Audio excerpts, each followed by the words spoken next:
Film की शुरुआत में हमें एक महिला दिखाई देती है। वो अपने बेटे को गले लगा रही थी और आश्वस्त कर रही थी कि यह केवल एक बुरा सपना है। इस महिला का नाम जेस है। वो अपने बेटे को आश्वस्त करती है, चिंता मत करो, मैं तुम्हारी तरफ हूँ।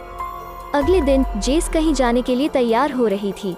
जब वो अपने घर से बाहर बगीचे में कपड़े लेने जाती है, उसे अपने बेटे का टूटा हुआ खिलौना वहाँ मिलता है। उसका बेटा घर के अंदर ड्राइंग कर रहा था। इसी बीच उसका रंग फर्श पर पड़ गया। जब जेस इसे साफ कर रहा था, दरवाजे की घंटी बजी। वो बाहर देखने गई तो वहाँ कोई नहीं था।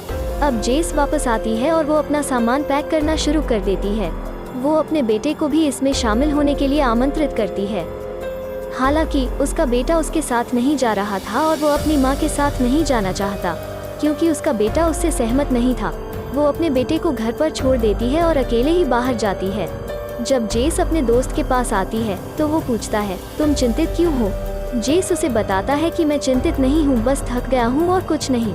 उसका दोस्त उसे अपने अन्य दोस्तों से भी मिलवाता है, जिस नाव में उन्होंने अपना व्यवसाय बिताने की योजना बनाई। उसका नाम त्रिकोण था। जेस के साथ नाव में बड़ी संख्या में अन्य दोस्त भी सवार थे। जहाज पर चढ़ने के बाद जेस सो जाता है।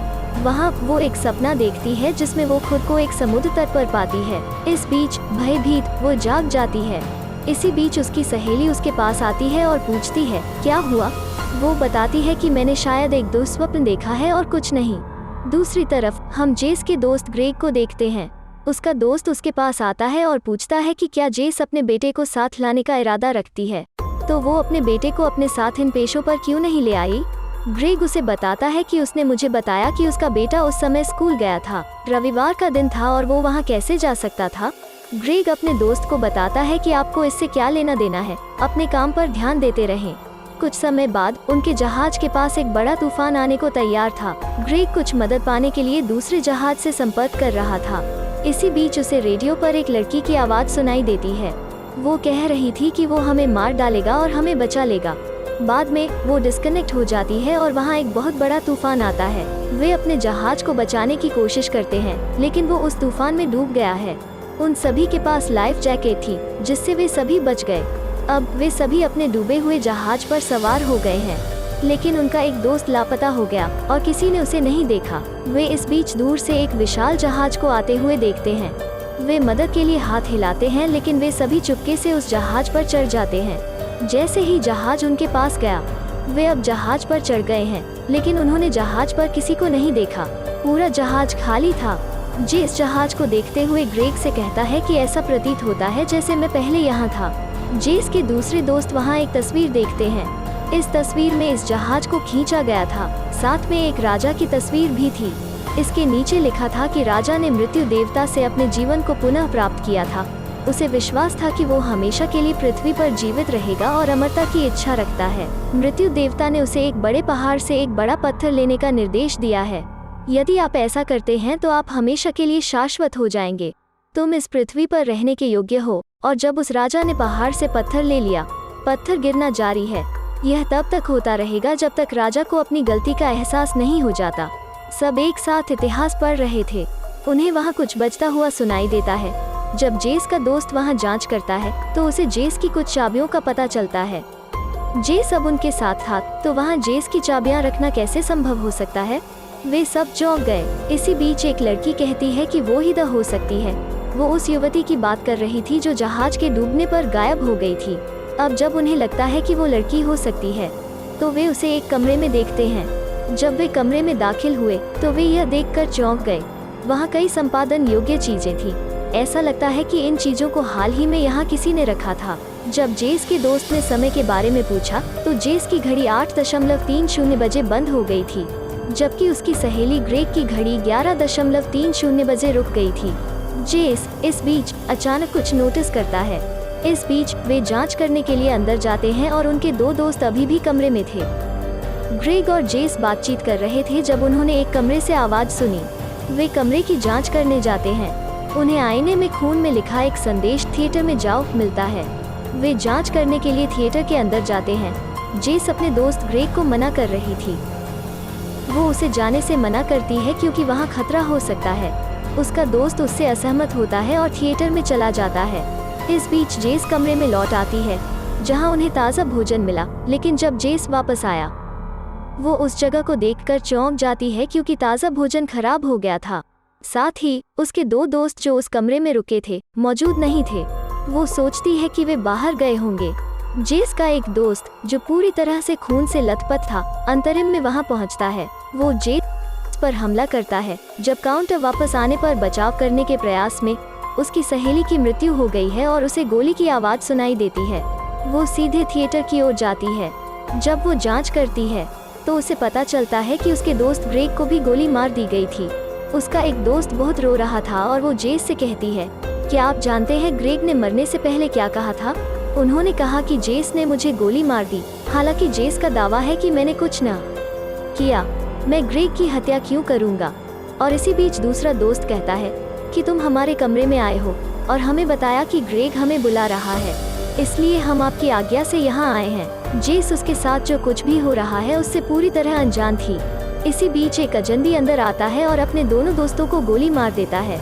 जेस वहां से भाग जाती है और हत्यारा भी उसका पीछा कर रहा था। हालांकि जब जेस उसके पास से भाग जाता है तो उसके पास गोला बारूद खत्म हो जाता है। इस बीच जेस ने वहां एक कुल्हाड़ी को नोटिस किया। वो उस कुल्हाड़ी को अपने पास रखती है और इस बीच हत्यारा उसके पीछे आ गया है। जेस उस पर हमला करता है और उसे घायल कर देता है और पूछता है कि तुम कौन हो और क्या चाहते हो? इस बीच उसे एक आवाज़ सुनाई दी और हत्यारा कह रहा था, सबको मार डालना और यही घर जाने का रास्ता है। बाद में हत्यारे ने खुद को पानी में उतार लिया। जेस वहाँ बिल्कुल अकेला था। इस बीच उसे वहाँ कुछ आवाज़ें सुनाई दी। वो उसी जहाज की जांच करती है और खोजती है जो बर्बाद हो गया है। जेस सहित वे अभी भी मदद की गुहार लगा रहे थे। जेस जो देखती है उससे चौंक जाती है और वहाँ से चली जाती है। इस बिंदु पर यह स्पष्ट हो जाता है कि जेस एक टाइम लूप में फंस गया होगा। उसके सभी दोस्त जहाज पर सवार हो गए हैं। जेस भी इस जहाज पर सवार था और चुपके से सब कुछ देख रहा था। वही होता है जो हमने कुछ समय पहले देखा है। उसके दोस्तों के साथ जो कुछ भी हुआ था, असली जेस वही थी जो चुपके से यह सब देख रही थी। सब कुछ देख वो चौंक गई। वास्तव में उसके साथ यही हो रहा है। उसकी चिंता के कारण उसकी चाबी फर्श पर गिर जाती है और वो दूसरे कमरे में भाग जाती है। जब जेस ने असली जेस को वहां देखा है कि वहां कोई है और उसका दोस्त उसके पीछे चला गया, उसने जेस पर हमला किया है और वो असली जेस से मिलता है। इसके अतिरिक्त वास्तविक जेस ने उसे सब कुछ बताया है, लेकिन कोई ध्यान नहीं दे रहा था। इसी बीच जेस उसे खींच लेता है। नतीजतन उसके दोस्त का सिर एक हैंडल पर लग गया और वो वहीं घायल हो गया। जेस एक कमरे में भागती है और उसे वहाँ कई कागजात मिलते हैं जिसमें लिखा था, जब वे जहाज पर हों तो सभी को मार डालो।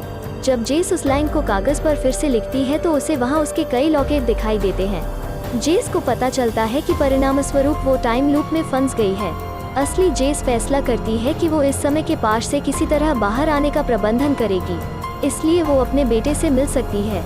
जेस एक बंदूक लेता है और सभी को मारने के लिए जाता है और इस बीच उसका दोस्त उसके सामने आता है। वो घायल हो गया, लेकिन जेस उसे अपनी बंदूक से गोली मारने में असमर्थ था। वो अपने डुप्लीकेट जेस को देखती है जो उसके दोस्तों के साथ था और तुरंत वहीं छिप जाता है। उसने उस जेस को मारने की कोशिश की और इसी वजह से उसके दोस्त की वहीं मौत हो गई। बाद में हम ग्रेग को देखते हैं जो मारा गया था और मूल जेस उसके सामने आ गया है। इसका मतलब है यह जेस था जिसने अपने दोस्त ग्रेग को मार डाला था। जेस के 2 दोस्त जो ग्रेग के साथ थे, बूढ़ा जेस उनके पास आता है और उन्हें अपने साथ ले जाता है। जब असली जेस उन्हें बुलाती है तो बूढ़ा जेस उन्हें उसकी उपेक्षा करने का आदेश देता है और वो दोनों को एक कमरे के अंदर ले जाती है और कमरे में ले जाकर चाकू से वार करती है, जिसमें जेस का एक पुरुष मित्र मारा गया और जो मित्र बच गया वो नियंत्रण कक्ष में चला जाता है और रेडियो पर सूचना देती है कि वो हमें मार रही है। और उसकी आवाज़ जेस के दोस्त ग्रेग ने सुनी, जैसा कि हमने पहले देखा है। यानी यहाँ एक लूप पूरा हो चुका है। इस बीच ग्रेग को तूफान की आवाज़ सुनाई दी, जिस लड़की ने कंट्रोल रूम में दावा किया कि वो हमें मार रही है। असली जेस ने उससे संपर्क किया है, लेकिन वो मानती है कि इस जेस ने सभी की हत्या कर दी है। जब असली जेस अपने दोस्त का पीछा करते हुए जहाज में प्रवेश करती है, वो अपने दोस्त सैली के असंख्य शवों को देखकर चौंक जाती है। अपने आसपास जो कुछ भी हो रहा है उसे देखकर वो चौंक जाती है। यह सब इसलिए हो रहा था क्योंकि उसने लूप के पैटर्न को तोड़ने का प्रयास किया था। पुराने जेस ने भी इस पैटर्न को तोड़ने का प्रयास किया। असली जेस अपने दोस्त सैली को समझाने की कोशिश करती है। पहुंचने के बाद नया जेस पुराने जेस को पानी में फेंक देता है। इसी तरह सैली मर जाता है। जेस ने अपने पूरे समूह को एक बार फिर से डूबे हुए जहाज पर खड़ा देखा और सहायता मांगी, जिसे असली जेस समझता है कि जब सब मरते हैं तो एक नया सिलसिला शुरू होता है। यह समूह वर्तमान में तीसरी बार जहाज पर चढ़ रहा है। एक बार फिर असली जेस को इस समूह को मारना होगा। वो एक बार फिर थिएटर में प्रवेश करती है और आईने पर थिएटर जाओ लिखती है। जब वो आती है तो वो अपने दो दोस्तों से पूछती है जो उस कमरे में मौजूद थे जहां ताज़ा भोजन था। उस ग्रेग ने आपको बुलाया, जैसा कि हम पहले देख चुके हैं। जेस थिएटर में प्रवेश करती है और अपने दोस्त ग्रेग को गोली मार देती है। नया जेस अब उनके समूह का सदस्य था। उसने तुरंत अपने दोनों दोस्तों को गोली मार दी। जैसा कि हम पहले ही देख चुके हैं, जेस एक अजीब हत्यारे से बच रहा था और अब यह फिर से होता है कि नया जेस असली जेस से बचकर निकल जाता है। असली जेस नए जेस के पीछे जाता है। असली जेस का मानना कि उसके पूरे समूह और जेस को मारने के बाद वो इस पाश को खत्म कर देगी, लेकिन ऐसा नहीं है। नए जेस ने असली जेस को पानी में फेंक दिया है। असली जेस मरने से पहले नए जेस के सामने भी यही बात बोलता है। पुराने जेस ने वर्तमान जेस से यही कहा, सभी को मारने के लिए, और फिर यह लूप शुरू हो जाएगा। थोड़ी देर बाद हम असली जेस को देखते हैं जो समुद्र तट पर था। यह वही बीच था जिसे हमने पहली बार फिल्म की शुरुआत में देखा था। जेस का एक सपना था जब वो ट्रायंगल जहाज पर सो रही थी। वो अपने निवास पर आती है और एक और जेस की खोज करती है। वो बगीचे में अपना खिलौना छोड़ने के लिए अपने बेटे का पीछा कर रही थी। जब वो अपने घर के अंदर देख रही थी तो उसके बच्चे ने उसे देखा। परिणाम स्वरूप उसका पेंट फर्श पर फैल जाता है। इस पर घर में जेस ने उनकी जमकर पिटाई कर दी। इस बीच यह देखते ही वो अपने दरवाजे की घंटी बजाती है। यह जेस घर में प्रवेश करती है जब वो जेस जांच करने के लिए निकलता है। अंदर जाने के बाद असली जेस पुराने जेस को मार देता है। उसके बच्चे ने यह सब देखा था जो हमने पहली बार फिल्म की शुरुआत में देखा था। वो अपने बेटे को गले लगाती है और उससे कहती है, यह सिर्फ तुम्हारा दुस्वप्न था। असली जेस बूढ़े जेस की डेड बॉडी को बैग में रखकर अपनी कार में रख लेती है। जब वो अपने बेटे के साथ कार में यात्रा कर रही थी, एक लड़की अपनी फ्रंट स्क्रीन से गिर जाती है और मर जाती है। जब वो उसे दफनाने गई तो वहाँ बहुत सारी लड़कियाँ थीं। यह इंगित करता है कि इस जेस के आने से पहले वहाँ कई जेस मौजूद थे। वो अचानक बहुत हैरान हो जाती है और आगे बढ़ जाती है। उसकी कार पर खून देखकर उसका बेटा काफी चिंतित हो जाता है। जेस के विचलन के परिणाम स्वरूप एक ट्रक उसकी कार से टकरा जाता है। वे एक दुर्घटना में शामिल थे। हालांकि जेस और उसके बच्चे का निधन हो गया था, लेकिन मरने वाला जेस वास्तविक नहीं था। असली जेस भाग गया और एक टैक्सी ड्राइवर उसके पास आता है। वो पूछना शुरू करता है कि क्या तुम ठीक हो, और उसने जवाब दिया कि हाँ मैं ठीक हूँ। टैक्सी में बैठने के बाद असली जेस उसी जगह जाता है से वो त्रिभुज जहाज में बैठकर जाना चाहती थी, अपने बच्चे को वापस लाने के लिए, लूप को फिर से शुरू करने के लिए। टैक्सी वाला कहता है, मैम मैंने अपना मीटर स्विच ऑफ कर दिया है, क्या तुम यहाँ लौटोगे? और जेस जवाब देता है, हाँ मैं यहाँ फिर से आऊँगा। जैसे ही वो जहाज के पास पहुँचती है, वो अपने उसी दोस्त को देखती है। उसने पूछा था, क्या तुम अपने बेटे को अपने साथ लाए हो? उसका दावा है कि वो स्कूल के लिए निकला था। ग्रेग भी वहाँ आता है और यह वही दृश्य था जो हमने फिल्म की शुरुआत में देखा था। जेस इस समय अवधि को फिर से शुरू कर रहा था। वो अपने बेटे को वापस लाने के लिए फिर से टाइम लूप को फिर से शुरू कर रही थी। जेस उसी जहाज पर सवार होता है जो उसका पूरा समूह था। जेस का टाइम लूप सबसे अधिक संभावना जारी है। कोई भी निश्चित नहीं है कि वो इस त्रिकोण को कब छोड़ेगी। यहाँ असली कहानी यह थी कि जेस ने अपने बेटे के साथ अच्छा व्यवहार नहीं किया। मौत के देवता ने उसे सबक सिखाने के लिए कालचक्र में फंसा दिया है, जैसा कि उन्होंने जहाज पर मृत्यु देवता के बारे में पढ़ा है। और इस समय के पाश से बाहर निकलने का एकमात्र तरीका उसके लिए अपनी गलती का एहसास था। बाद में यह असली जेस अपनी गलती को छिपाने के लिए दूसरे जेस को मारती रहती है, साथ ही अपने बेटे को लेकर भागने का प्रयास किया, लेकिन जेस को कभी अपनी गलती का एहसास नहीं हुआ और इस वजह से उनके साथ सब कुछ हो रहा था। हमने देखा है कि वो बार बार लूप में फंस जाती है और चालक वास्तव में मृत्यु देवता था, जो उसे बार बार एक ही जहाज में गिराता है। इसी के साथ फिल्म खत्म होती है।